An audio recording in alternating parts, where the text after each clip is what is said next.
But I think a big part of the reason that so much profound work is done in one's 20s is because it's that moment where the notions that you've been fucking around with are now beginning to congeal in useful wisdom, and you have the skill set with which to deploy them.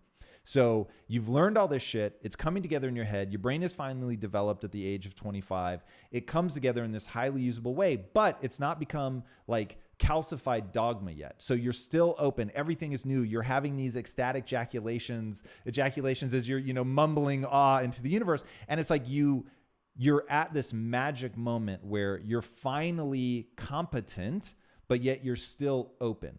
And so when I hear you talk about all that stuff, it feels like you're saying you have to, using your words, shake the snow globe as a way to remain open, because you have all this competence. Your brain is like grabbing onto it. It's defining you more and more. You're becoming more ordered. I'd never heard it said like that, but that makes a lot of sense in that way, where it's like, okay, the risk becomes I calcify and I'm no longer open to new experience. I no longer go back to the wishing well. I don't have new ideas. All my genius was when I was young.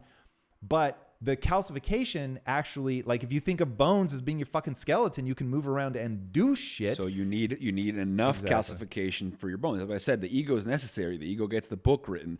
The patterns of behavior that make you effective in the world, no doubt, are necessary. But that the same governing mechanics that underlie the ordering processes of the ego, which is the default mode network, can become metastasized when people suffer from the pathologies of anxiety and depression. So the default mode network, the ego that keeps order over the machinery, the patterns that serve you, can also be, can also lead to patterns that trap you.